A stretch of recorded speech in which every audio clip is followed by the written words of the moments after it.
चलिए देखिए, एक आपका प्रोविजन है सर। क्या प्रोविजन है? आपके सामने है, एक एक करके सारा प्रोविजन करते जाएंगे। रूल 371 में है प्रोविजन गिवन, और कहता है इंटरेस्ट फ्री लोन और कंसेशनल लोन। पहले तो ये शब्द समझते हैं सर, इंटरेस्ट फ्री लोन और कंसेशनल लोन क्या है। जब बात आ गई आपकी, मान लेते हैं आप XYZ किसी कंपनी में काम कर रहे हो, एक ऑर्गेनाइजेशन है XYZ लिमिटेड, और यहां पे आप वर्किंग हो।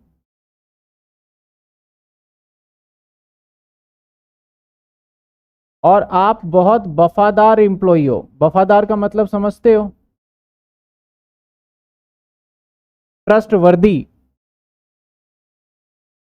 आप कभी भी कंपनी के अगेंस्ट ऐसा कुछ काम नहीं किया, और काफी सालों से आप काम इस कंपनी में कर रहे हो, काफी टाइम हो गया। और ये सच्चाई है, आज के टाइम पे एक अच्छा एम्प्लॉय ढूंढना इजी टास्क नहीं है। इसलिए आप कहीं ना कहीं थ्योरी में पढ़ते होगे एम्प्लॉय इज एन एसेट्स। आप आगे मैनेजमेंट पढ़ोगे तो वहां बताया जाता है एम्प्लॉय हमारा एसेट्स होता है। अब सर ये एम्प्लॉय इसमें काम करता है, इसका तो जो पुराना एम्प्लॉय होता है ना, उसकी मालिक को जब भी कोई काम आता है ना, तो मालिक इसी को बुलाता है, यार इधर आ, ये वाला काम करवाना था, तुम करवा देना जाके। यानी अगर कोई जरूरी काम आएगा तो ऑनर जो है वो सीधा ट्रस्ट इसके ऊपर करेगा, है ना।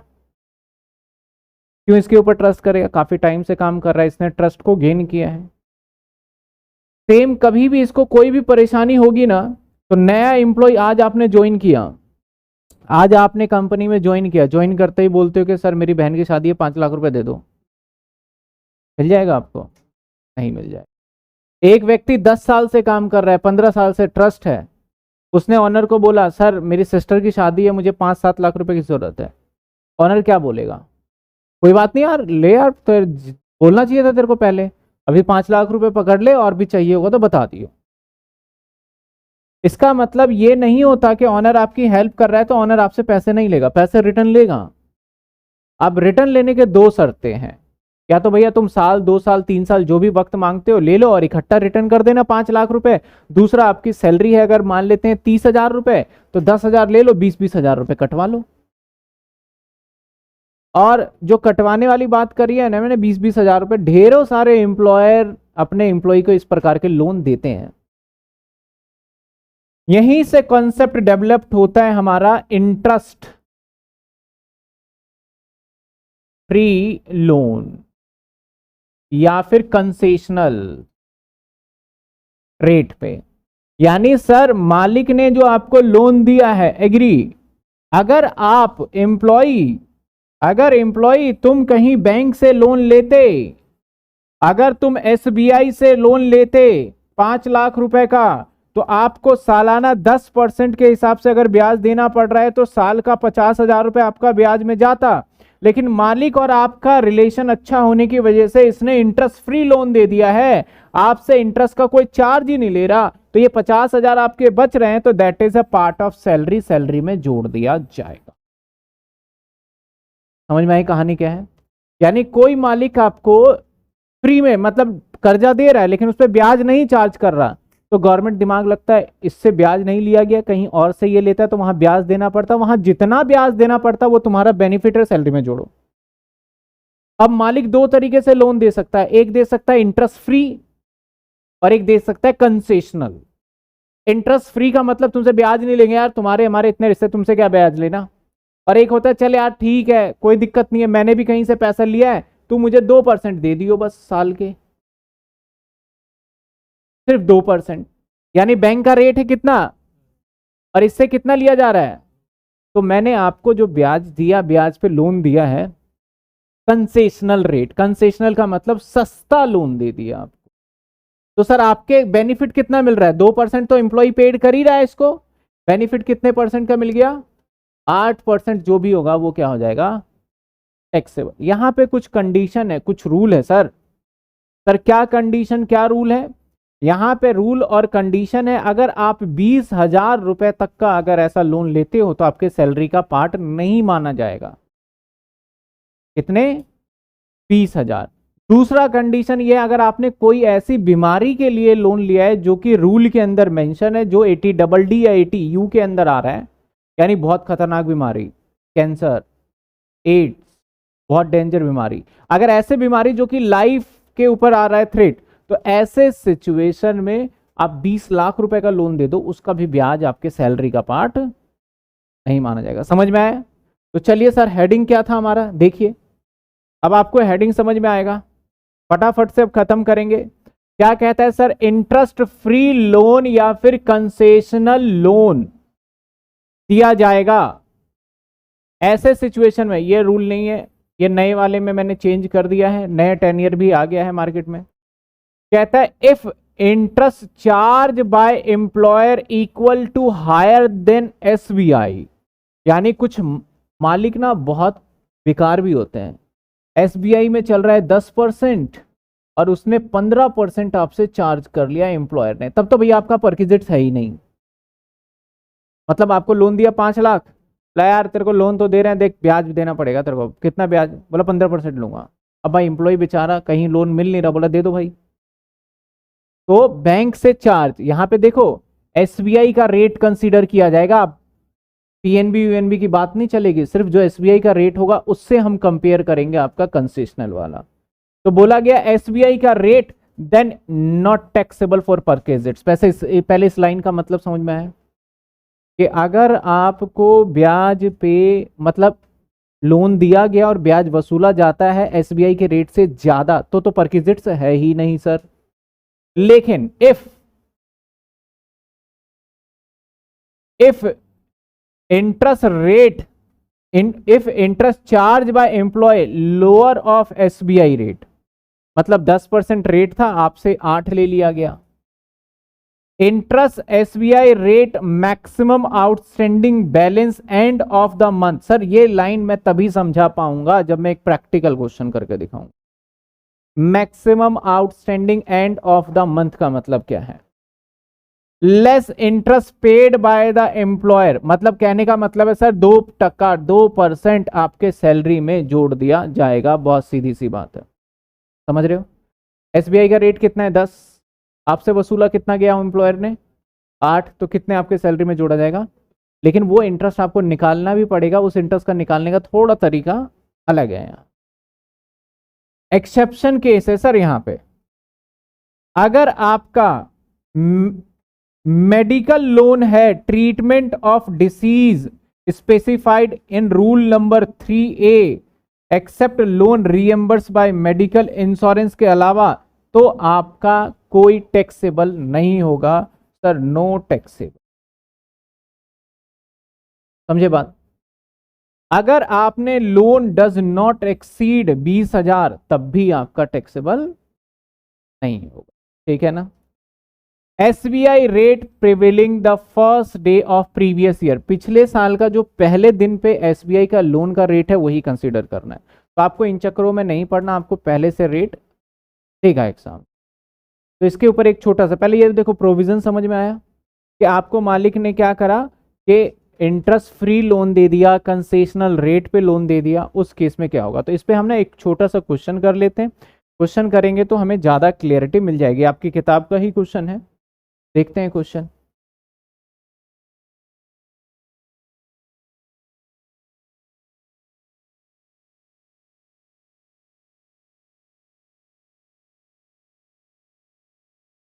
क्वेश्चन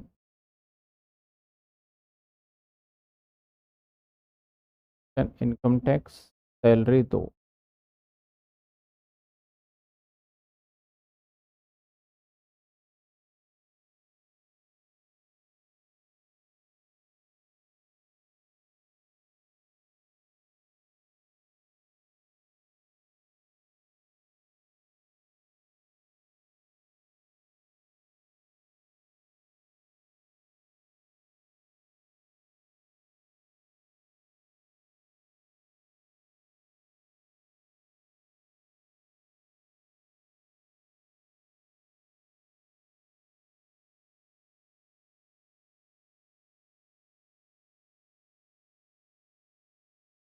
चलिए सर,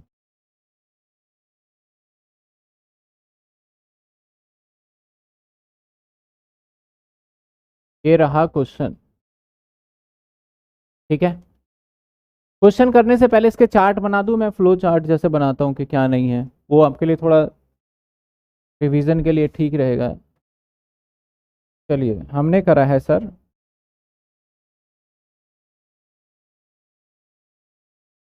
इंटरेस्ट फ्री या कंसेशनल लोन। सर अगर इंटरेस्ट फ्री और कंसेशनल लोन हुआ तो यहाँ सर दो बातें हो जाएगी। सर दो बातें क्या होगी यहाँ पे?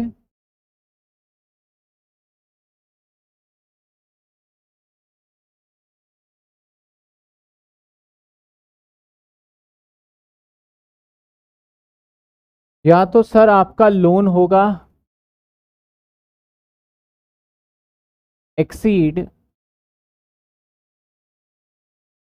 20,000, या लोन होगा नॉट एक्सीड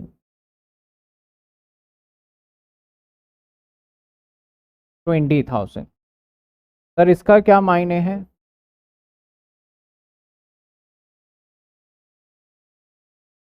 अगर आपका हुआ नॉट एक्सीड तो यहाँ दो बातें देखनी पड़ेगी, नंबर 1 और नंबर 2। अगर आपने लोन लिया है फॉर मेडिकल ट्रीटमेंट,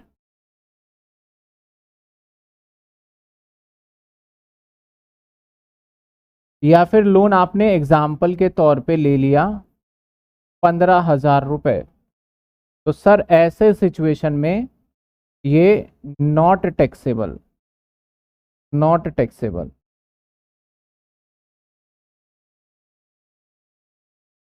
बट इसके अलावा अगर कुछ है तो यहाँ पे दो बातें हो सकती है सर। या तो आपका लोन होगा इंटरेस्ट फ्री, या तो आपका लोन होगा इंटरेस्ट फ्री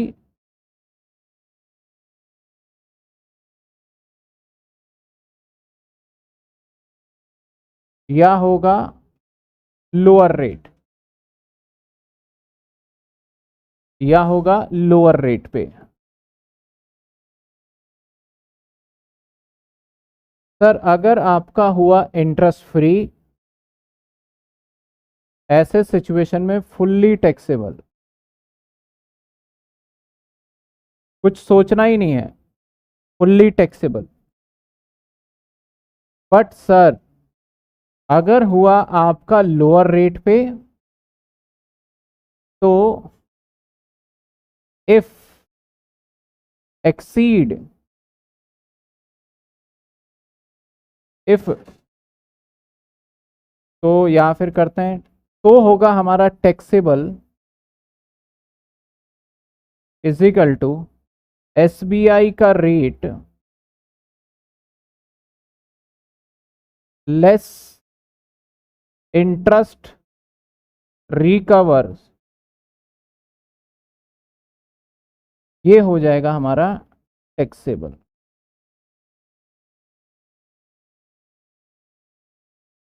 सर यहां पे कितना टैक्सेबल होगा? As per last year first day, last year first day SBI rate, जो एसबीआई का रेट होगा लास्ट ईयर फर्स्ट डे पे, वो पार्ट टैक्सेबल हो जाएगा। समझ में आई बात आपको? जो चीजें मैं बता रहा था, जो चीजें मैंने पढ़ाया है, वही चीज सेम आ गई है। अब क्वेश्चन पे चल लेते हैं।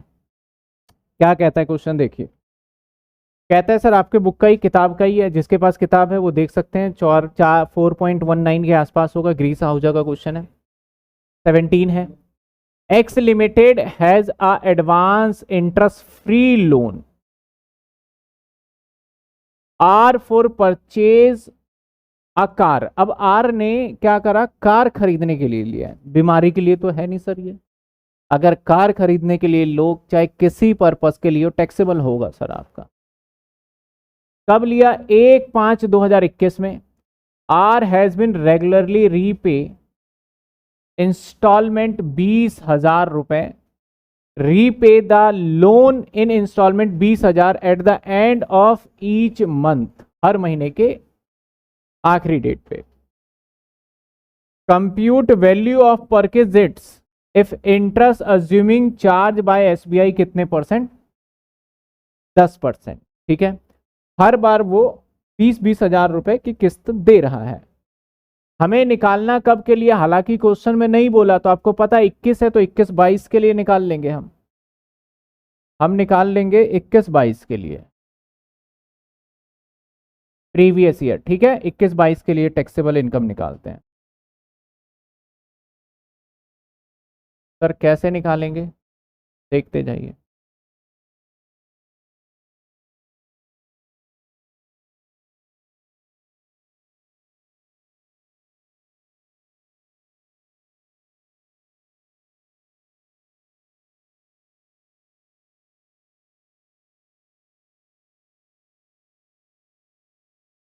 चलिए सर, हालांकि आसान तरीका है, मैं थोड़ा सा टेबलर फॉर्म में दिखा रहा हूं ताकि आपके लिए इजीएस्ट हो जाए। यहां लिख लेते हैं डेट या मंथ, यहां लिख लेते हैं आउटस्टैंडिंग। ठीक है, यहां लिख लेते हैं टाइम, यहां लिख लेते हैं प्रोडक्ट। ठीक है सर, अप्रैल से स्टार्ट करते हैं। अप्रैल लोन सर 5 में लिया है, तो अप्रैल में तो कोई सवाल ही नहीं है। ठीक है ना, अब मई की बात करते हैं। मई मंथ में सर 1/5 को लोन लिया और कहता है ये रेगुलरली 20,000 पेड करेगा एंड ऑफ द मंथ में। मई में इसने लिया 5 लाख का लोन, तो मई के एंड की बात करें, एंड ऑफ द मंथ की बात करें, तो सबसे पहले बताइए मई मंथ में इसने कितने का लोन लिया, 5 लाख, और एंड में मई में पेमेंट भी हो जाएगा, है कि नहीं। तो मई के जब एंड में पेमेंट हो जाएगा तो मई में के, और हमें क्या कहता है क्वेश्चन में, कहता है सर आपको जो चेक करना है ना, ये लाइन पढ़ाता हूं, कहता है इंटरेस्ट एसबीआई का जो लेंगे रेट मैक्सिमम आउटस्टैंडिंग, जितना आउटस्टैंडिंग होगा balance end of the month, उसके ऊपर ब्याज लगाया जाएगा। यानी सर जब मैं मई में लोन ले रहा हूं और पेमेंट भी मैंने एंड में मई के कर दिया होगा, यानी मैंने मई में लोन लिया, आई एग्री, 1 मई को मैंने ले लिया लोन, 1/5 को, कितने का लिया सर, 5 लाख, लेकिन हमें इंटरेस्ट निकालने के पर्पस के लिए एंड ऑफ द मई में कितना आउटस्टैंडिंग है उसके ऊपर ब्याज निकाला जाएगा। तो एंड ऑफ द मई की बात करें, 20,000 की किस्त जा चुकी होगी, तो कितनी बची होगी, पहले इसको समझिए आप।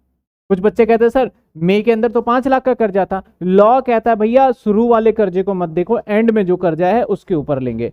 और एंड की कर्जे की बात करें तो एंड में ही उसने 20,000 पेड कर दिया, पेड करने के बाद मैक्सिमम आउटस्टैंडिंग जो नजर आएगा वो आएगा 4 लाख। समझ में आ रही है बात आपको।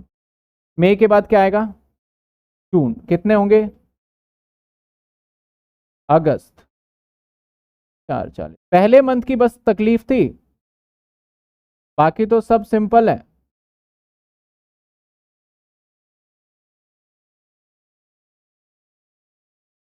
जुलाई रह गया, अच्छा, यहाँ जुलाई होगा ना, यहाँ लिख देते हैं जुलाई, ये गलत हो गया फिर तो।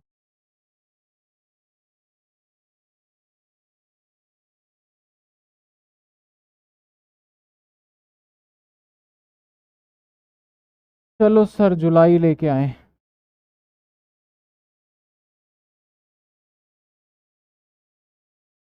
जुलाई 4 लाख, 4 लाख, 4 लाख, 4 लाख, पहले भी 4 ही आ रहा था, कुछ और रह गया, सही नहीं चल रहा, ओहो,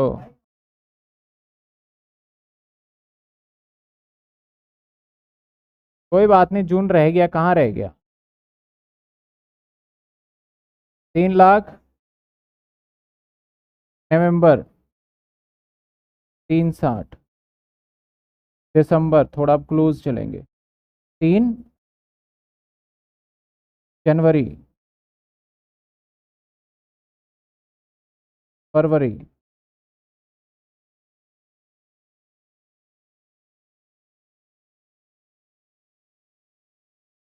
5,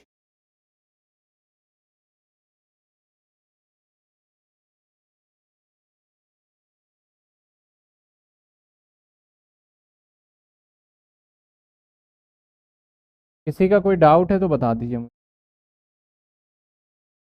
है किसी का कोई डाउट यहाँ तक? समझ में आ रहा है कैसे लिया? अब हमारा यूज की बात करते हैं, पहले यहाँ तक देखिए, कोई डाउट है तो। सर जुलाई रह गया, ठीक है मैंने लिख लिया है, लिख लिया है।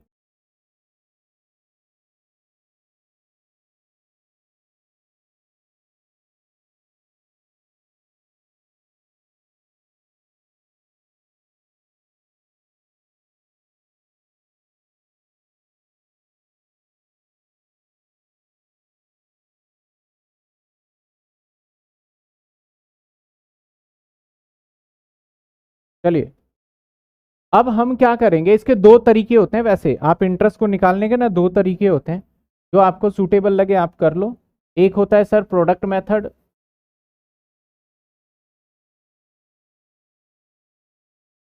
ठीक है, और एक होता है सिंपल मेथड, ठीक है। प्रोडक्ट मेथड अभी नहीं कर रहे, सिंपल कर रहे हैं। इसको टोटल कर लीजिए, कितने आ रहे हैं टोटल करके? 41 लाख, देख के बताया ना। तो टोटल आउटस्टैंडिंग 41,80,000।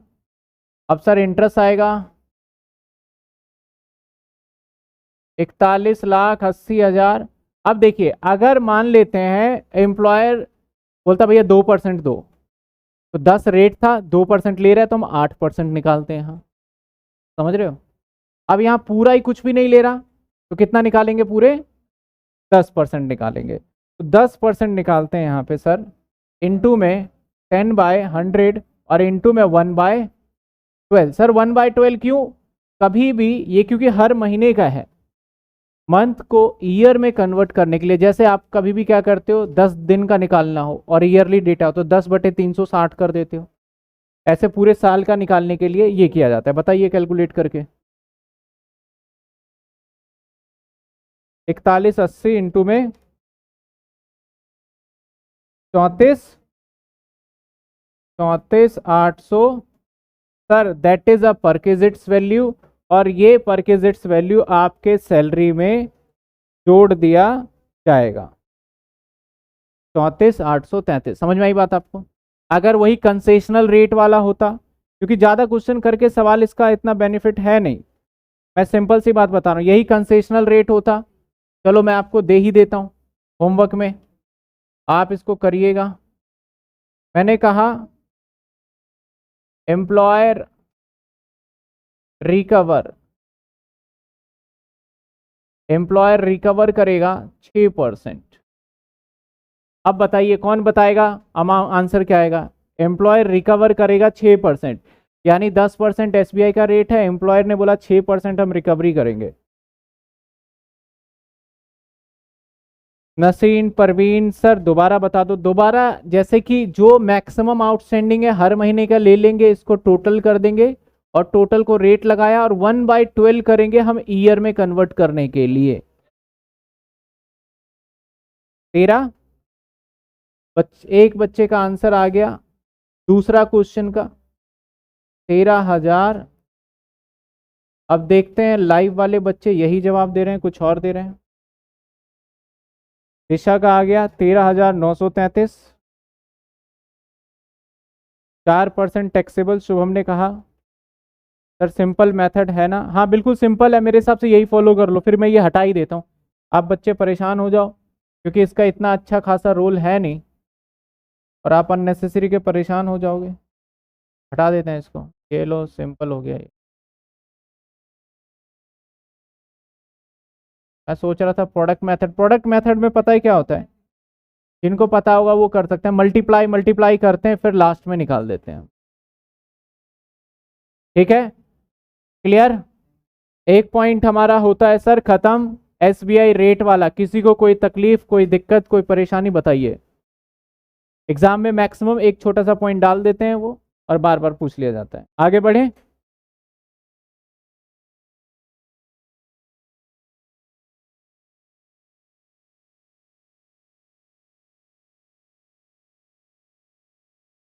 चले आगे, चलिए एक एक करके पॉइंट करते जाएंगे। अगला है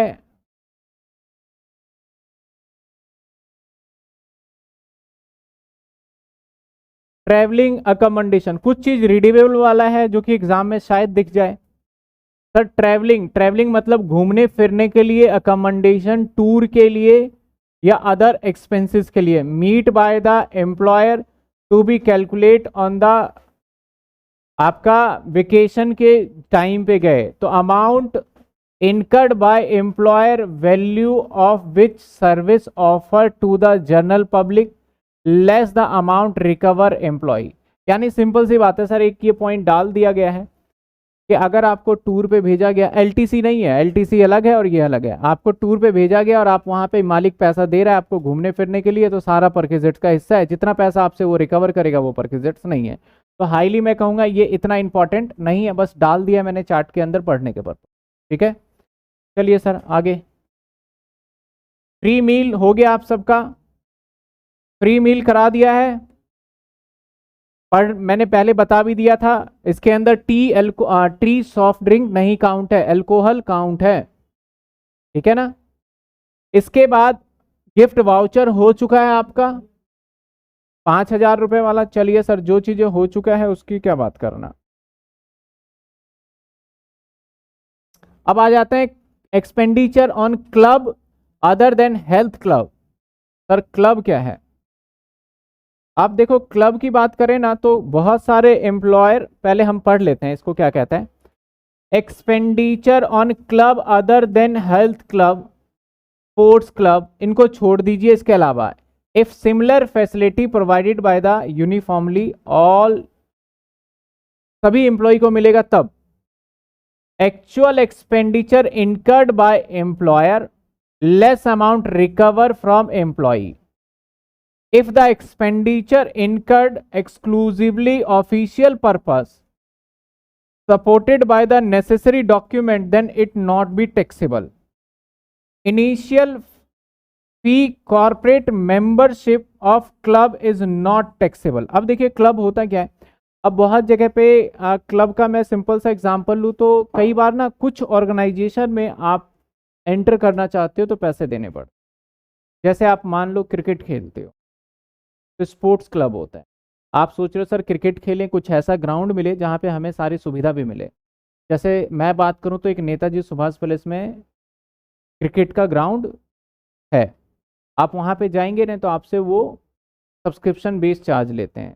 3 महीने का 1,900-2,000 रुपये चार्जेस आपसे देंगे और आप वहाँ पे खेल सकते हैं, सिर्फ खेलने के चार्जेस हैं। तो जो 3,000 और 2,000 रुपये आप दे रहे हो, ये क्या है हमारा, ये मेंबरशिप फी। ऐसे ही बहुत सारे एम्प्लॉय भी क्या करते हैं, बहुत सारे ऐसे ऐसे ऑर्गेनाइजेशन के अंदर ज्वाइन हो जाते हैं सब्सक्रिप्शन बेस में। तो ऐसे सिचुएशन में मालिक ने आपको खुश करने के लिए किसी क्लब का, जैसे मान लेते हैं कि मेंबरशिप, आप एयरपोर्ट पे जाओगे तो वहाँ पे लॉज वगैरह होते हैं रुकने के लिए, ठहरने के लिए, वहाँ का क्लब का मेंबरशिप याद दे दिया जाता है। तो बोला गया कि हेल्थ क्लब को छोड़ दीजिए, मैंने स्पोर्ट्स का एग्जाम्पल लिया, इसको छोड़ दीजिए। अगर और कोई भी आप क्लब में ज्वाइन होते हैं और उस क्लब में ज्वाइन होने के लिए मालिक आपको पैसा दे रहा है तो आपके पूरा का पूरा जोड़ा जाएगा, आपके सैलरी में कोई डिडक्शन नहीं दिया। हेल्थ क्लब में आपका योगा वगैरह भी हो सकता है, योगा वगैरह में जाते हैं तो वो वाला यहाँ बात नहीं है। स्पोर्ट्स क्लब में बैडमिंटन हो गया, क्रिकेट हो गया, उसके फुटबॉल हो गया, उसमें जाते हैं तो उसकी बात नहीं है, वो तो चलेगा, वो तो टैक्सेबल नहीं है। बाकी के और किसी अगर क्लब में जाते हैं तो आपका टैक्सेबल हो जाएगा। तो सर बहुत सिंपल सा पॉइंट है, बहुत रेयर पूछा जाता है ये एग्जाम के अंदर भी। ये चार्ट मैं आप सभी को दे दूंगा। बाकी देखो मैंने कहा हार्ड कॉपी के अंदर है, आप जाइए 10 ईयर बाय करिए और 10 ईयर के अंदर आपको सारा प्रिंटेड मिल जाएगा, जिसमें कोई दिक्कत नहीं है। सर ये कर लिया था हमने मूवेबल कार, याद है आपको। चलिए ये भी हो गया है। अब ये वॉचमैन, ये सारा फुल्ली टैक्सेबल हो जाएगा, ये भी देख लिया था। Gas, electricity, house hold expense. Sir यहाँ पे थोड़ी सी एक क्लियरिटी है, वैसे आता नहीं है एग्जाम में लेकिन थोड़ा पता होना चाहिए इसलिए बता देता हूं। कहता है supply of gas, electricity, water, house hold consumption. अब यहाँ पे ना इलेक्ट्रिसिटी की बात करते हैं। आपको घर दिया गया रहने के लिए, मालिक ने बोला बिजली का बिल मैं दूंगा, आप रहो, जब भी बिजली का बिल आए मेरे घर भिजवा देना, मैं पेमेंट कर दिया करूंगा। तो ये क्या है, परक्विजिट्स है। मान लेते हैं आपका इलेक्ट्रिसिटी बिल आया 5,000 रुपए का और मालिक ने दिया, किसने दिया, मालिक ने दिया 5,000 रुपए, तो आपका परक्विजिट्स कितना है सर, 5,000, क्योंकि बिजली इलेक्ट्रिसिटी का यूज आपने किया। अब यहाँ पे दो तरीके के ऑनर हो सकते हैं, क्या पता आप एनडीपीएल में काम करते हो या टीडीपीएल में, टाटा पावर में काम करते हो।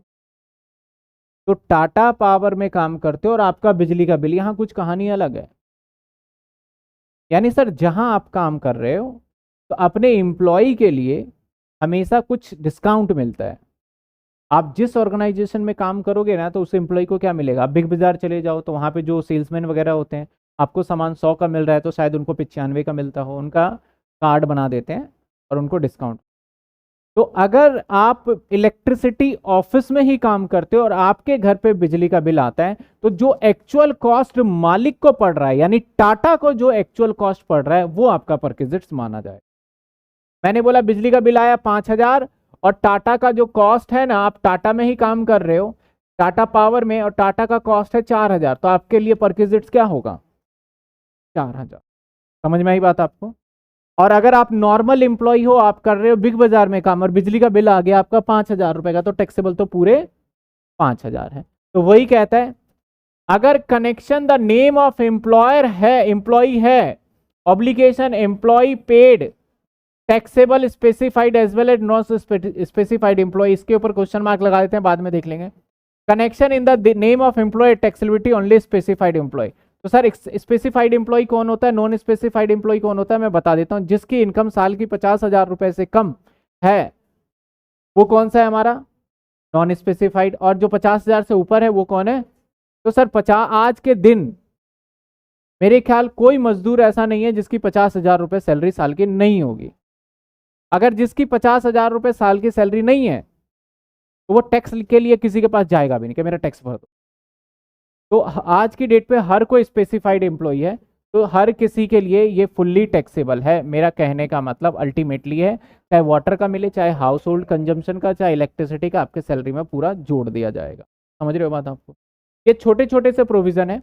आगे देखते हैं, प्रोक्यूर्ड फ्रॉम आउटसाइड एजेंसी और रिसोर्स ऑन्ड बाय एम्प्लॉयर, जिसकी मैं बात कर रहा था। मतलब आप काम करते हो बिग बाजार में और यहां पे आप काम कर रहे हो टाटा में। तो अगर आउटसाइड एजेंसी है तो amount paid outside agency less recover, जितना एम्प्लॉयर ने पेड किया है, अगर आपसे कोई रिकवरी हुआ तो माइनस करके आपके सैलरी में टैक्सेबल हो जाएगा।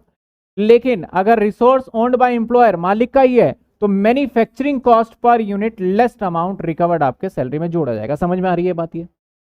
यानी टाटा में ही काम करते हो तो एक्चुअल कॉस्ट जो मालिक को पड़ा, और ऐसा भी होता है भाई बिजली का बिल मैं तेरा भरूंगा, तेरे से 2,000 रुपए देना है, तेरा 1 लाख का बिल आ जाएगा तब भी मैं ही भरूंगा, तेरे को 2,000 देने हैं। तो 1 लाख का बिल आया भाई, 2,000 मैंने रिकवर कर लिया, तो सैलरी में कितना जुड़ेगा, 98,000। तो वही है लेस रिकवर। कोई दिक्कत यहाँ पे, कोई समस्या, कोई परेशानी नहीं। चलिए अगले पॉइंट पे चलते हैं, अगला बहुत इंपॉर्टेंट पॉइंट है। तो ये चार्ट दे दूंगा, इसको बस ओवर रीड मारना है आपको। ये educational facility to the member of the employee household, इसकी बात कर लेते हैं।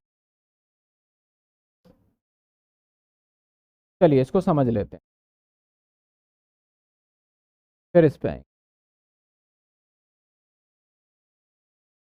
यहां पे पता है बात क्या चल रही है,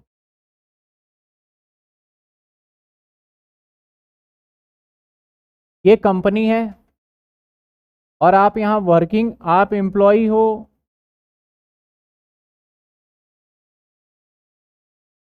अब यहां पे एजुकेशन की बात चल रही है, और जो एजुकेशन है ना आपको दिया जा सकता है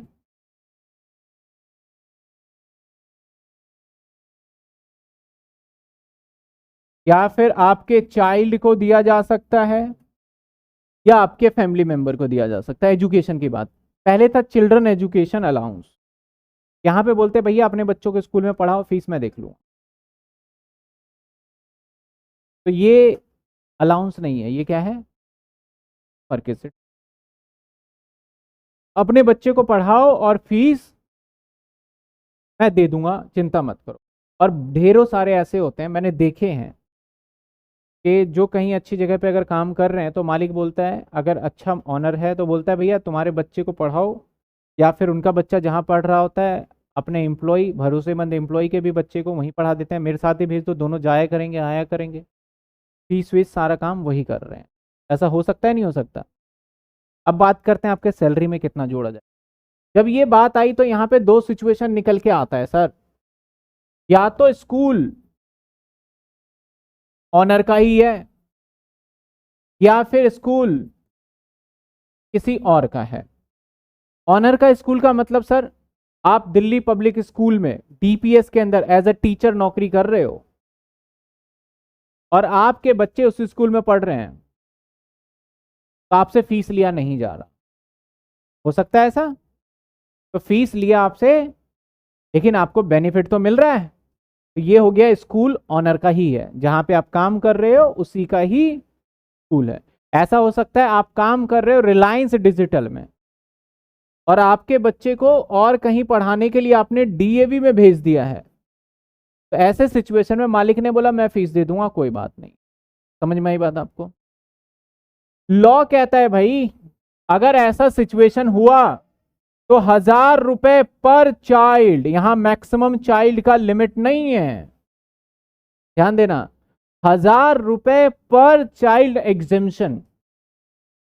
यानी अगर स्कूल की फीस ऑनर 10,000 पेड कर रहा है, आपके सैलरी में 10,000 नहीं जोड़ा जाएगा, आपके सैलरी में जोड़ा जाएगा 9,000 रुपए हर बच्चे। समझ रहे हो बात। लेकिन समस्या आती है जब मालिक का स्कूल हो तो वहां का फीस डिटरमाइन करना थोड़ा मुश्किल हो जाता है। कहा गया जब मालिक का ही स्कूल था तो हम फीस चेक करेंगे इसी फैसिलिटी वाला, इसी सेम फीचर्स वाला कोई साइड में कहीं और स्कूल है क्या। तो मैंने कहा सर डीपीएस स्कूल में पढ़ा रहे हो तो डीपीएस का सेम मान लेते हैं, इससे मिलता जुलता डीएबी मान लेते हैं, सेम फैसिलिटी है सर। अब हम पता करेंगे डीएबी के फीस कितनी है। अगर डीएबी की फीस 10,000 है तो सर आपकी भी फीस कितनी मान लिया जाएगा। समझ में आई बात आपको। तो अगर किसी और का है तो भैया साथ वाले स्कूल, अगर ऑनर स्कूल का ही है तो वहीं का चले जाएगा, और अगर ऑनर स्कूल का नहीं है तो जितना भी 1,000 रुपए एग्जेम्प्ट, बाकी विल बी, मतलब बैलेंस विल बी क्या हो जाएगा। समझ में आया। ये है एजुकेशन फैसिलिटी। ये क्या है हमारा एजुकेशन फैसिलिटी। चलिए सर देखते हैं एजुकेशन फैसिलिटी पे क्या लिखा है।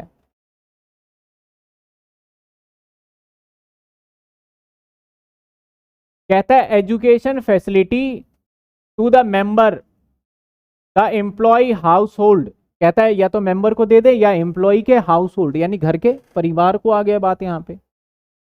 Education training facility employee is not taxable. अगर एम्प्लॉय को ट्रेनिंग के लिए भेजा है तो वो टैक्सेबल नहीं है। वो पहले ही हम डिस्कस कर चुके हैं, किसी एम्प्लॉय को अगर ट्रेनिंग पे भेजा जा रहा है कि हमारा ऑफिस का काम अच्छे से हो पाए तो हमारा परकिजेट्स का पार्ट नहीं है, तो ये नोट दे दिया। कहता है free education to the employ children in the school maintain by the employer और school sponsored by the employer. अब स्कूल के अंदर ना ट्रस्टी भी होते हैं, जैसे हॉस्पिटल में ट्रस्टी होते हैं ऐसे स्कूल। अगर स्कूल वही है जो कि मालिक का है या फिर उसके अंदर मालिक ट्रस्टी बना हुआ है, उस स्कूल में आपका बच्चा पढ़ रहा है तो क्या होगा। If the cost of education per child does not exceed 1,000 not taxable. अगर 1,000 रुपए से ज्यादा है, एक्सीड नहीं हो रहा तो टैक्सेबल नहीं है। तो मिला जुला के बात करें, बोलना चाहता है 1,000 रुपए तक तो टैक्सेबल नहीं होगा, 1,000 से ज्यादा होगा तो क्या हो जाएगा, टैक्सेबल हो जाएगा। If the cost of education per child exceed 1,000 taxable value will be cost of education similar institution less amount recover from the employ, से जो रिकवर हो जाएगा वो रहेगा। अदर केस में taxable value cost of education similar institution, आसपास में जो भी है, अमाउंट रिकवर फ्रॉम एम्प्लॉय। बात वही घुमा फिरा के आ गई है। नोट में क्या कहता है, school fee of employee children paid reimburse by employer taxable, section बता दिया, case employee specified as well as non specified, दोनों बच्चों दोनों के लिए हुआ। तो इसको एक मैं चार्ट के फॉर्म में बता देता हूं, जो और थोड़ा सा क्या हो जाए आपके लिए सिंपल हो जाए। मैं थोड़ा सा वर्ड करेक्ट करना चाहूँगा। मैंने आपको कहा था कि सर अगर आपकी फ़ीस 5,000 है तो 1,000 रुपये तक क्या हो जाएगा एग्जेम्प्ट, बाकी हो जाएगा 4,000। तो थोड़ा सा ये मेरा वर्डिंग गलत हो गया था। अगर 1,000 से लेस है तो टैक्सेबल नहीं है, 1,000 से ऊपर है तो फुल्ली टैक्सेबल है, यहाँ पे ये रूल लगता है। ठीक है, इस बात का छोटा सा मैं करेक्ट कर रहा हूँ, ध्यान देना। जैसे मान लो आपके आपके जो है फ्री एजुकेशन है, वहाँ की फीस जा रही है 3,000 रुपये, यहाँ पे देखो पर मंथ कह रहा है 3,000 रुपये जा रही है महीने की, तो कितना टैक्सेबल, पूरे 3,000। अगर वहां का जा रहा है 800 रुपये महीने का, बताओ कितना टैक्सेबल, कुछ भी नहीं। ठीक है, वो जो माइनस करके बता रहा था वो वाला पार्ट नहीं रहेगा। बस समझ में आई बात आपको? इसका बना दूं या याद रहेगा, ये सिंपल सा है, करके दिखाऊं आपको चार्ट में, वैसे बना दूं या फिर इसे पढ़ के रीडेबल याद रहेगा?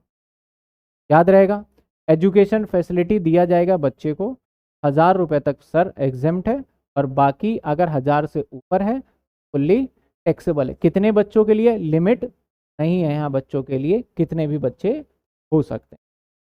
अब मैंने कुछ बातें बताई, अगर मालिक का है तो सेम सिमिलर स्कूल कॉलेज साथ वाला होगा उसका होगा। ये तो होता है लॉ की बातें, आपको एग्जाम में थोड़ी बोलेगा कि भैया क्वेश्चन में आ गया सिमिलर स्कूल का, जाओ पता करके आओ फिर लिखना। सारी बातें क्वेश्चन पेपर में आपको लिखी हुई होगी।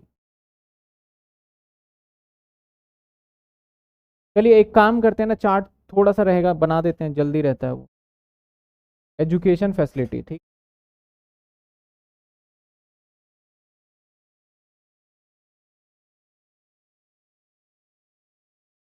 Sir education facility,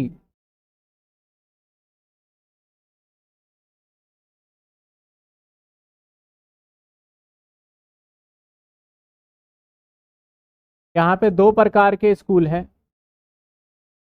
sir. दो प्रकार के, कौन कौन से? जी, दो प्रकार के स्कूल होंगे।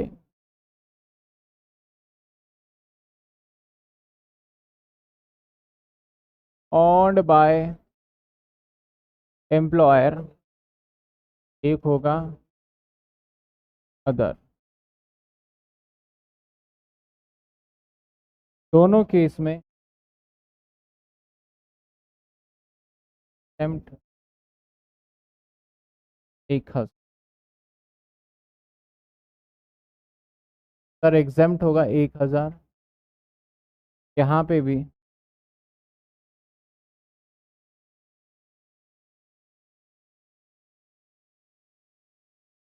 1,000।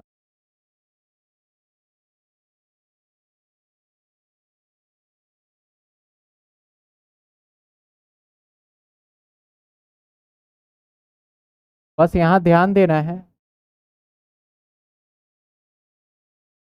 Cost of education determine by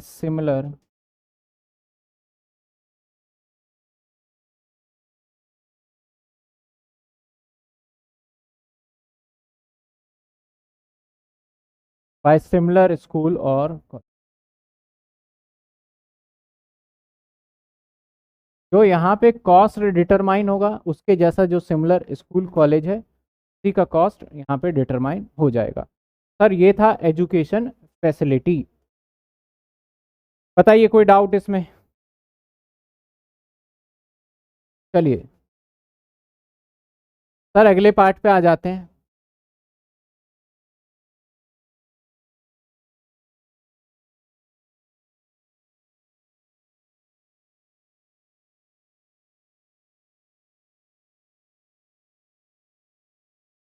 देखिए अगला है लास्ट, ट्रांसपोर्टेशन ऑफ गुड्स और passenger free concessional rate provide by the employer engage in that business other than railway airlines. अब कई बार ऐसा होता है कि मालिक का काम ट्रांसपोर्टेशन का है, सर ट्रांसपोर्टेशन का मतलब ट्रक चलाने का है, और आप अपना घर शिफ्ट कर रहे हो। घर शिफ्ट करोगे तो सामान तो लेके जाना पड़ेगा ना, और जो सामान लेके जाओगे वो किसी ना किसी ट्रक में जाएगा। तो मालिक ने बोला भैया एक काम करो, घर का सामान हमारा ट्रक खाली रहता है, सवेरे सवेरे इस पे डलवाओ और शिफ्ट कर लेना, बड़ा जल्दी हो जाएगा। तो अगेन आपको फैसिलिटी मिल गया ट्रांसपोर्टेशन, या तो आपके सामान का, या फिर मान लो बस चलाते हैं। अब बस की हम बात करें, जैसे डीटीसी है, तो डीटीसी के अंदर जितने भी डीटीसी के स्टाफ हैं उनसे टिकट नहीं लिया जाता। ऐसे कोई बस होगा, अगर उसका स्टाफ है उसे कहीं जाना है तो उससे टिकट के पैसे, तो आपका जो मालिक है वो काम ट्रांसपोर्टेशन वाला ही कर रहा है, आपको फैसिलिटी भी कौन सा दे रहा है, वो ट्रांसपोर्टेशन वाला उसके लिए है। ये रेलवे में और एयर में एप्लीकेबल नहीं होगा। ध्यान से देखिए, ट्रांसपोर्टेशन ऑफ गुड्स और पैसेंजर फ्री कंसेशनल, या तो फ्री में बोल दिया गया। मान लो आपका ऑनर है, आप टिकटिंग करते हो, मैं आसपास की बात बोलूं तो यहाँ पे एक विवेक ट्रेवल है, देखा होगा, जो इधर से जाते होंगे सुना होगा विवेक ट्रेवल के नाम से। और भी बहुत सारे ट्रेवल है, जैसे मेक माई ट्रिप बोल लेते हैं, ये तो सबने सुना होगा। उनका बस का भी फैसिलिटी, आप वहां पे काम कर रहे हो, काम करने के बाद भैया आपको जाना है दिल्ली से, मान लेते हैं शिमला, बस से दिल्ली से शिमला जाना है। आपने उनसे बात किया, बोला कि भैया नॉर्मल पैसेंजर से लेते हैं 1000 रुपये, तुम एम्प्लॉई हो, मेक माई ट्रिप में काम करते हो, आपसे 200 लेंगे। आपको बेनिफिट कितने का मिल गया, 800 आपके सैलरी में टैक्सेबल। समझे बात? क्या बोला गया, आप तो भैया यहीं पे काम करने वाले हो, आप तो फ्री में जाओ घूम के आओ, आपसे क्या पैसा लेने, तो पूरे 1000 रुपये टैक्सेबल हो जाएंगे। लेकिन ये रेलवे और एयरलाइंस पे एप्लीकेबल नहीं है ये वाला रूल। सर कहता है taxable value, value of which services offer to general public, normal public को जितने का दिया जा रहा है वो आपका टैक्सेबल वैल्यू होगा, और उसमें से माइनस कर दिया जाएगा विच अमाउंट रिकवर फ्रॉम यू। समझ में आई बात आपको? कोई दिक्कत यहाँ तक नहीं? चलिए सर आगे चलते हैं। मेडिकल फैसिलिटी बहुत बहुत इंपॉर्टेंट है।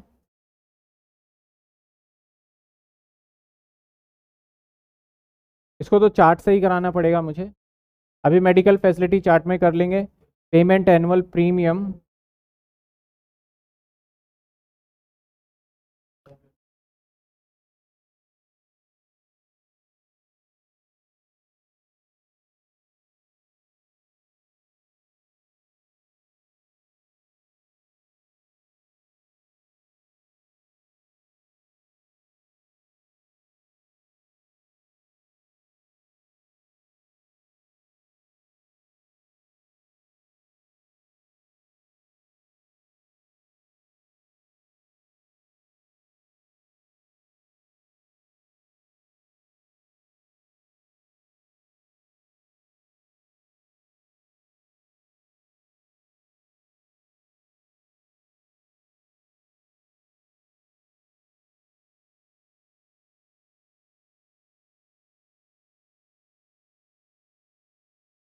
चलिए सर ये तो जरूरी है। क्या था सर ये था medical facility.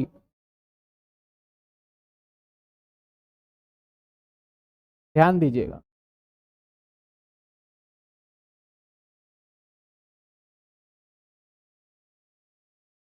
Medical facility, sir एक मेडिकल अलाउंसेस था वो फुल्ली टैक्सेबल होता है, ये है फैसिलिटी। अब मेडिकल फैसिलिटी की अगर हम बात करें तो आपका इलाज सर दो जगह हो सकता है। सर दो जगह कहाँ?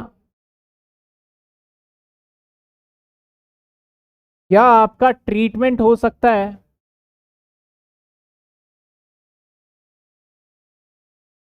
इन इंडिया, या आपका ट्रीटमेंट हो सकता है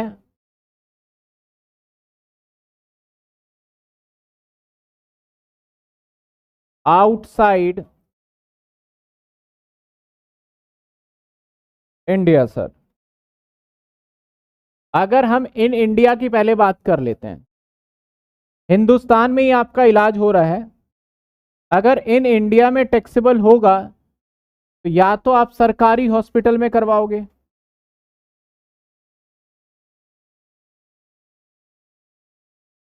या फिर आप ऑनर के हॉस्पिटल में करवाओगे,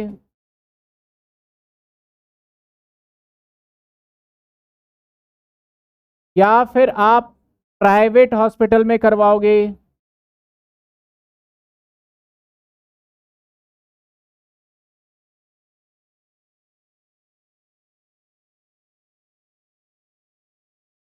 सर अगर सरकारी हॉस्पिटल में कराते हो इलाज तो बताइए मुझे, सरकारी हॉस्पिटल में कराते हो तो पैसा लगता है? नहीं लगता, तो आपके सैलरी का पार्ट ही नहीं है।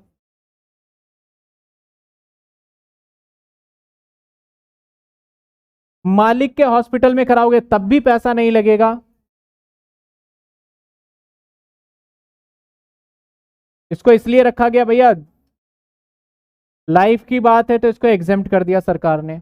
अब प्राइवेट हॉस्पिटल में दो पार्ट हो सकता है, या तो आपने मेडिक्लेम के थ्रू कराया होगा, मेडिक्लेम जानते होगे, या फिर आपने नॉर्मली करा लिया होगा। यहां पे दो बातें हो सकती है, या तो आपने अपना इलाज करवाया होगा जब आपका इंश्योरेंस होगा, या आपके पास इंश्योरेंस नहीं होगा।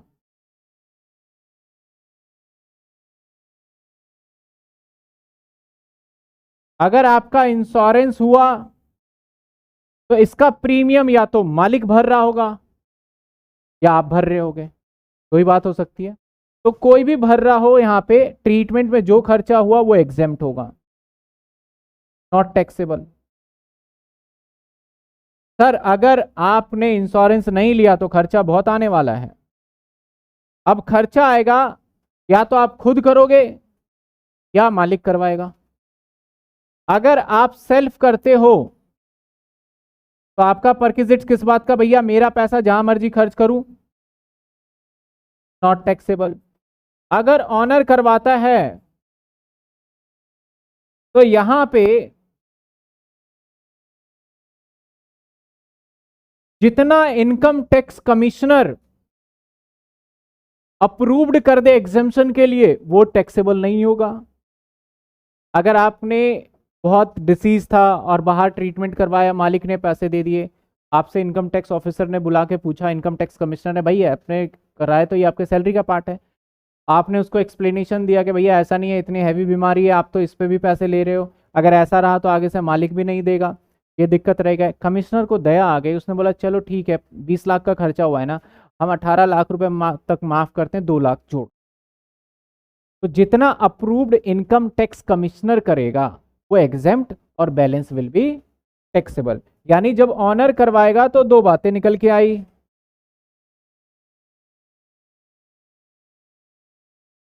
जब ऑनर करवाएगा दो बातें निकल के आई,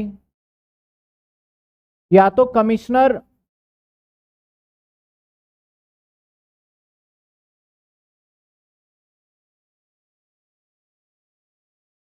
इनकम टैक्स,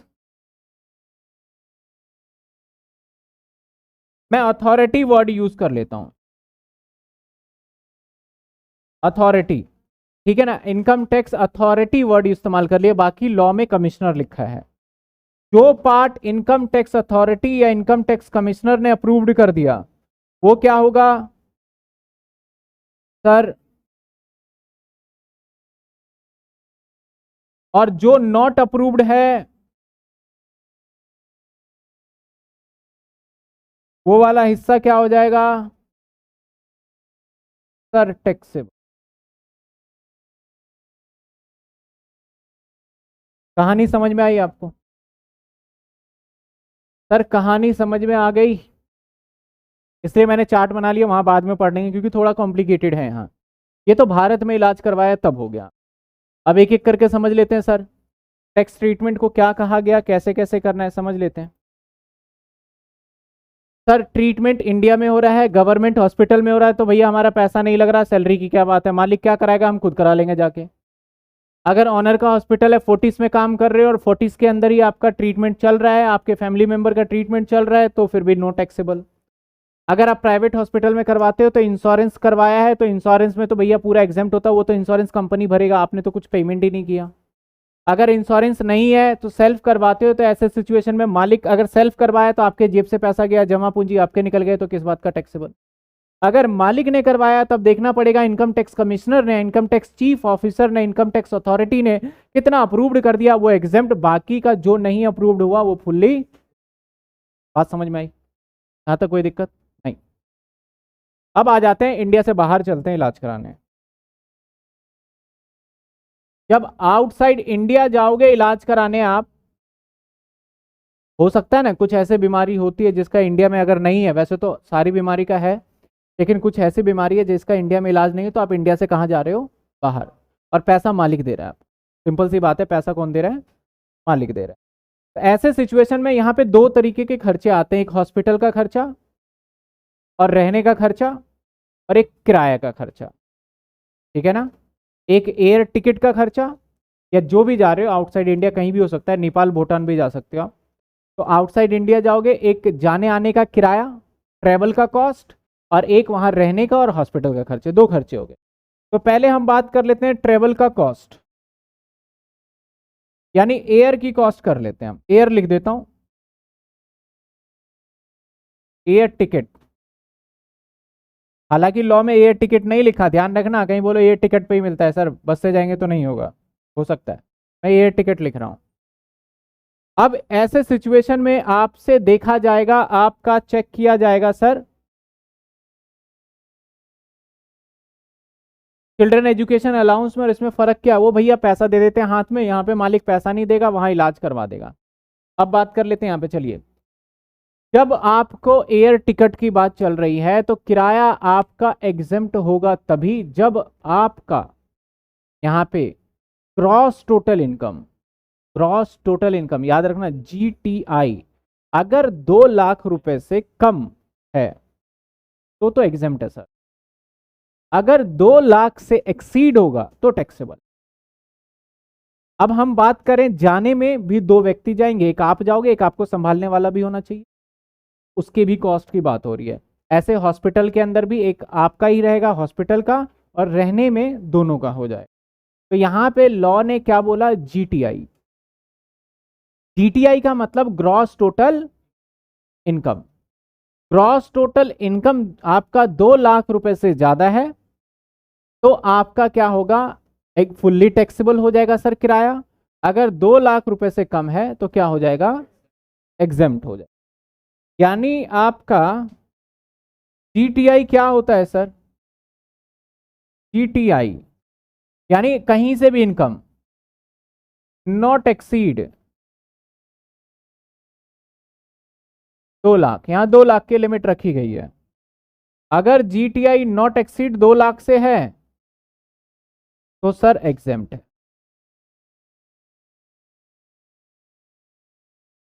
तो क्या है? अगर GTI 2 लाख रुपए से ज्यादा हो रहा है तो क्या है? Fully taxable. इस बात का याद रखना, 2 लाख से नॉट एक्सीड का है तो एग्जेम्प्ट है, यानी इससे ज्यादा होगा तो। अब बात करते हैं हॉस्पिटल के खर्चे की। सर हॉस्पिटल में जाओगे, इलाज करवाओगे, और प्लस रेजिडेंस,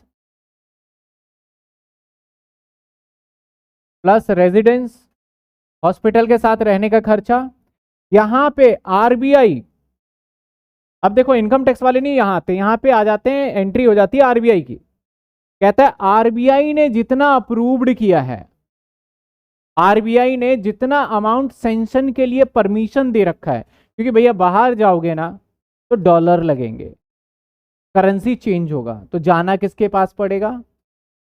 देखो टिकट कराओगे डॉलर नहीं लगेगा, मेरे को USA जाना है, मैं इंडिया की करेंसी में बुक कर लूंगा फ्लाइट, लेकिन USA पहुंचने के बाद हॉस्पिटल का बिल पेमेंट में कौन आ जाएगा?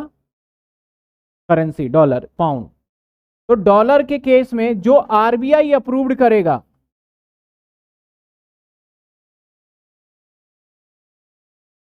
वो एग्जेम्प्ट होगा। वो सर सारा का सारा, यह है पूरी कहानी मेडिकल फैसिलिटी, इसलिए मैंने चार्ट बना दिया ताकि आपको समझ में आ जाए। इसके बाद बस थोरली रीड कर लेंगे जो मैंने नोट्स में डाला हुआ है, वहां चार्ट नहीं बनाया ऑल दो, लेकिन लिखा हुआ सारी बातें मैंने। क्लियर है यहाँ तक? आपकी किताब में भी मिल जाएगा। यानी फटाफट से क्विकली एक बार पढ़ लेते हैं और फिर आ जाते हैं। देखिए सर, मेडिकल फैसिलिटी क्या बात करता है, कहता है sir medical facility and it's taxability की क्या बात करता है। मेडिकल ट्रीटमेंट हॉस्पिटल में अगर होगा, कौन से हॉस्पिटल में sir? Any hospital maintain by क्या होगा, यही मैंने बताया। मेडिकल ट्रीटमेंट चलेगा कहाँ पे? सरकारी हॉस्पिटल डिस्पेंसरी में, तो ऐसे सिचुएशन में not taxable. Medical treatment hospital approved by chief commissioner, income tax वालों ने अप्रूव्ड कर दिया तो not taxable. Health insurance premium paid reimburse by the employer to employee and his family member, तो ये भी हमारा नॉट टैक्सेबल रहेगा। मैं इसके ऊपर अभी हैशटैग लगा लेता हूँ, इसमें भी दो कंडीशन आएंगी, अभी आगे आ जाएगा। Medical treatment hospital situated outside India following is nature of expenditure taxable. एक तो मेडिकल ट्रीटमेंट का चलेगा भैया, ट्रीटमेंट का मतलब हॉस्पिटल का खर्चा, तो एग्जेम्प्ट कितना होगा? अप टू आरबीआई की बात कही गई है। अब सर चलो ट्रीटमेंट हो गया, तो अब बात कर लेते हैं ट्रैवलिंग का। ट्रैवलिंग समझ रहे हो? ट्रैवलिंग के खर्चे के लिए यानी किराया फ्लाइट का, अगर जीटीआई आपका इक्वल टू 2 लाख है, however if GTI taxable if आपका 2 लाख रुपए से। सर जीटीआई का मतलब क्या है सर? जीटीआई का मतलब है टोटल इनकम, यानी सैलरी से इनकम, एचपी से इनकम, सीजी से इनकम, अदर सोर्स से इनकम, पीजीबीपी से इनकम, सबको जोड़ने के बाद उसे बोलते हैं GTI, gross total, deduction minus नहीं करना है। ठीक है, चलिए आगे कहता है रहने का खर्चा, स्टे कॉस्ट, कौन कौन रहेगा भैया? एक रहेगा पेशेंट और एक अटेंडेंट। अटेंडेंट कौन होता है? जो उसका देखभाल करेगा। आरबीआई ने जो अप्रूव्ड किया है उसी की बात कही गई, कोई दिक्कत? यही बताया चार्ट में। छठा पॉइंट आ जाता है main, payment of annual premium employer personal accidental policy के लिए करेगा एम्प्लॉयर, देन नॉट टैक्सेबल। अब दो तरीके के इंश्योरेंस होगा, एक होता है हेल्थ इंश्योरेंस, एक होता है एक्सीडेंटल इंश्योरेंस। कई बार जो ऐड आता है ना, ऐड आता है आपका हमेशा एक्सीडेंटल के लिए, 1 रुपए से भी कम में। और गवर्नमेंट ने, इंडियन गवर्नमेंट ने कहा 3 रुपए में 5 लाख रुपए का इंश्योरेंस। आप खुश? 3 लाख रुपए दे दो, 5 लाख का इंश्योरेंस हो जाए, क्या दिक्कत है? 3 रुपए महीने में। वो एक्सीडेंटल होता है सर, मतलब आप जा रहे थे कहीं, एक्सीडेंट हो जाए, और एक्सीडेंट में हाथ पैर टूटने का कोई ट्रीटमेंट नहीं है, मरना पड़ेगा वहां, तब मिलता है क्लेम। तो एक्सीडेंटल अगर होता है और एम्प्लॉयर, इसका कॉस्ट बहुत नॉमिनल होता है। आप रेलवे में जाओगे ना, रेलवे की टिकट के अंदर देखना, यहां से कहीं भी जा रहे हो, आपका पॉलिसी, इंश्योरेंस पॉलिसी ऐड होगा, कितना? 50 पैसा, 1 रुपया। यानी जब आप ट्रेवल कर रहे हो या कोई भी ट्रेवल कर रहा है, बीच में ट्रेन के साथ कोई हैपनिंग हो जाए और वहां डेथ हो जाए, तब आपको इंश्योरेंस कंपनी 5 लाख 6 लाख रुपए। तो देखो इंश्योरेंस कितना नॉमिनल है, और वो सर्टेन ट्रेवल के लिए होता है। और एक बात बताऊं, जितने भी आपके डेबिट कार्ड होते हैं ना, जिसके पास प्राइवेट बैंक का डेबिट कार्ड है, बैंक के अंदर अकाउंट है, उनका एक्सीडेंटल इंश्योरेंस तो होता ही हो। तो बोला गया अगर मालिक ने आपका एक्सीडेंटल इंश्योरेंस करा रखा है, उसका प्रीमियम पेड कर रहा है, तो एग्जेम्प्ट है। अगर मालिक ने नॉर्मल इंश्योरेंस करा रखा है, मेडिक्लेम वाला, तो वो सर आपके सैलरी में जाकर जुड़ जाएगा, फुल्ली टैक्सेबल। सर इंश्योरेंस की भी दो कैटेगरी हो गया, एक हो गया मेडिकल और एक हो गया, मेडिकल वाला क्या हो जाएगा? फुल्ली, और एक्सीडेंटल वाला एग्जेम्प्ट। एक हो जाता है LIC, लाइफ इंश्योरेंस पॉलिसी, वो फुल्ली टैक्सेबल है, उसका तो कोई मतलब ही नहीं है, लेना देना नहीं है वो, क्योंकि उसके पैसे तो वापसी, यानी जो ये मेडिकल वाला इंश्योरेंस, इसके पैसे वापस नहीं मिलेंगे। 10,000 रुपए का इंश्योरेंस कराओ, आप बीमार पड़ गए तो पैसा मिलता है हॉस्पिटल का, बीमार नहीं पड़े तो 10,000 रुपए वापस नहीं मिलेगा, भूल जाओ वो। लेकिन लाइफ इंश्योरेंस वाले में क्या, 50,000 रुपए पेमेंट किया, 20 साल बाद आपको वापसी मिल जाता है, ये फर्क रहता है। ठीक है सर, कहता है reimbursement of medical expense fully taxable. कोई भी मेडिकल एक्सपेंस आपको रीएम्बर्समेंट होता है। रीएम्बर्समेंट का मतलब क्या होता है सर? आप गए, इलाज कराया, हॉस्पिटल में एडमिट हो गए, मालिक आया, अच्छा इलाज हो गया, चलो ये लो 5,000 रुपए लो, जो खर्चा होगा कर लेना, मालिक ने हॉस्पिटल का बिल पे कर दिया। तो या फिर ऐसा हुआ आप गए और 3 दिन का आपने एब्सेंट कर लिया, हॉस्पिटल क्यों नहीं आ रहे थे? डेंगू हो गया। अच्छा डेंगू हो गया, कौन से हॉस्पिटल में थे? यहीं था, कितना खर्चा हो गया? 50,000। बिल दिखाओ, बिल दिखाया, आपको उसने दे दिया, ये ले 50,000 रुपये, अब खुश, ज़्यादा टेंशन मतलब रेगुलर काम। तो ये होता है रीएम्बर्समेंट, यानी बीमारी पे आप एडमिट हुए, हॉस्पिटल में अपने पॉकेट से पैसे दिए और उसका बिल मालिक को दिया, मालिक ने उसके पैसे आपको दे दिए, दैट्स कॉल्ड रीएम्बर्समेंट। तो अगर रीएम्बर्समेंट कोई मालिक कर रहा है इस प्रकार से तो आपका फुल्ली टैक्सेबल। तो ये पॉइंट ज्यादा पूछा जाता है रीएम्बर्समेंट। हालांकि मैं exam oriented point of view से बोलूं तो मेडिकल फैसिलिटी का बहुत कम पूछा जाता है, बस एक रीएम्बर्समेंट वाला पॉइंट हर बार पूछा जाता है। तो रीएम्बर्समेंट सर हर जगह टैक्सेबल है। पहले पुराने क्वेश्चन में देखोगे 10 ईयर में तो वैसे मैंने अपडेट कर दिया, किसी के पास दूसरी बुक हो, पहले 15,000 रुपए तक का एग्जामेशन मिला करता था, वो खत्म कर दिया गवर्नमेंट ने, उसके बदले 50,000 रुपए का स्टैंडर्ड डिडक्शन दिया है गवर्नमेंट ने, ठीक है ना। तो किसी के पास पुरानी बुक हो सकती है, पढ़ रहा हो बच्चा तो परेशान हो जाए, सर ने तो बताया टैक्सेबल, यहाँ तो 15,000 एग्जामेशन, तो कंफ्यूज नहीं हो। तो लीजिए सर ये खत्म। आ जाते हैं लीव ट्रेवल कंसेशन, हमने कर लिया था, जर्नी थ्रू एयर, रेल, बस वगैरह ये सब हो चुका है। मोटर कार हो गया, मोटर कार वही एम्प्लॉयर एम्प्लॉय हमने देख लिया था, मोटर कार 900 रुपये महीने के हिसाब से ड्राइवर का, बाकी सारा। अब कुछ टैक्स फ्री परक्विजिट्स है, टैक्स फ्री मतलब टैक्सेबल नहीं होगा, ये भी जानना जरूरी है, जो कि लास्ट एक तरीके से हमारा।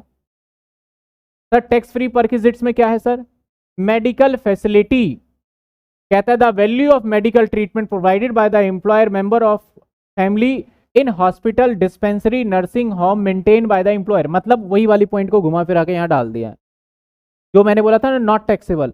अगर आप इलाज सरकारी में करवाते हो या मालिक का आपका हॉस्पिटल है तो आपके टैक्सेबल नहीं होगा। ट्रेनिंग ऑफ एम्प्लॉय, सर पता था, इसको अलग पॉइंट में डाल दिया ताकि याद रहे, ट्रेनिंग करेंगे एम्प्लॉय का तो वो भी टैक्सेबल नहीं होगा।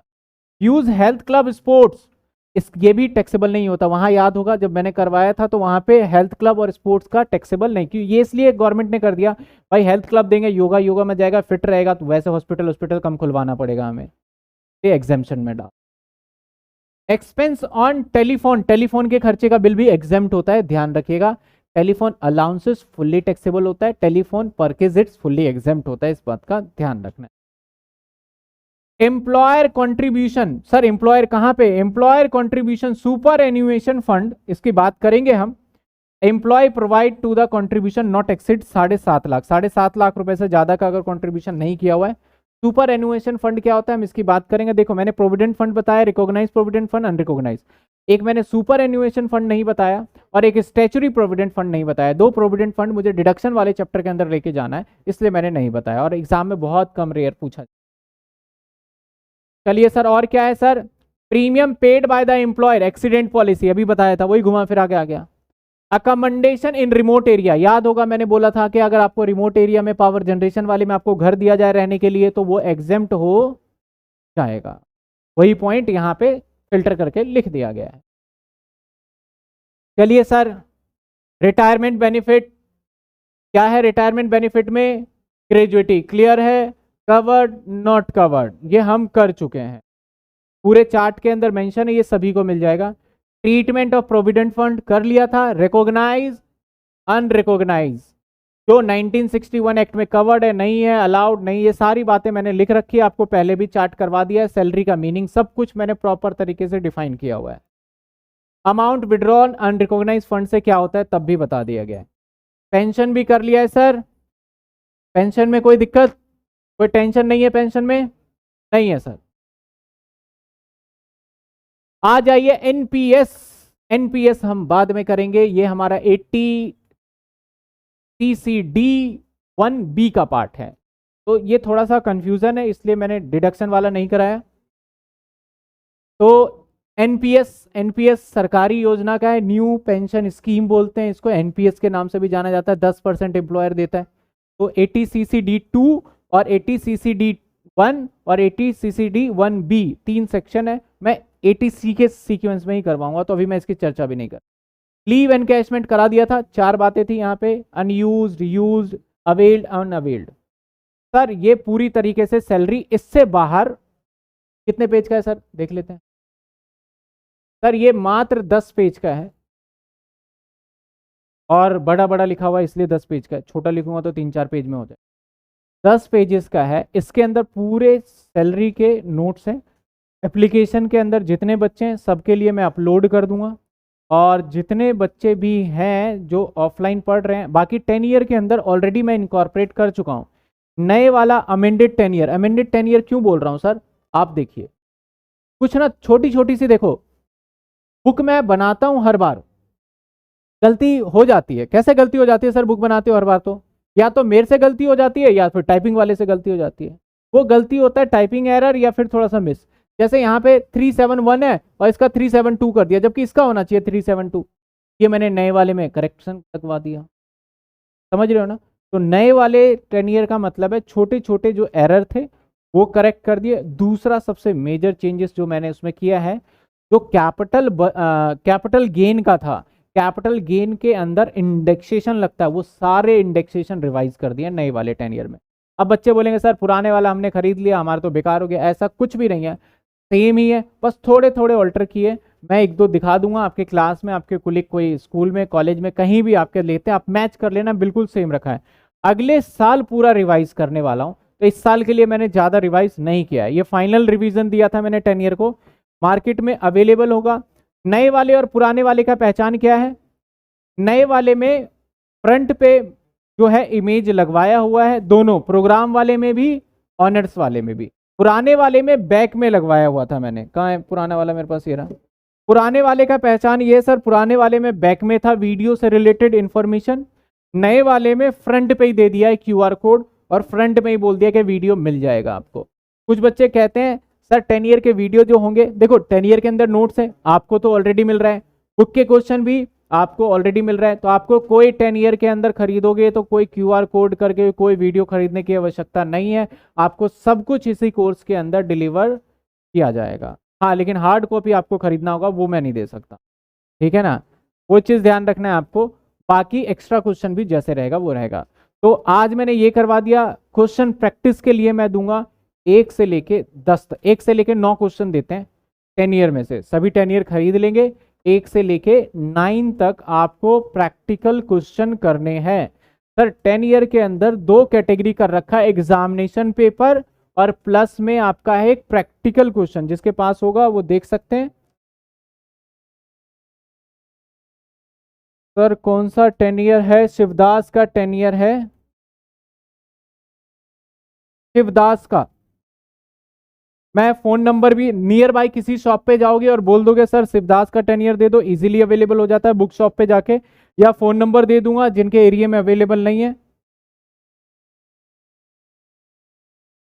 ऑनर्स का बच्चा, प्रोग्राम का बच्चा, कोई भी हो।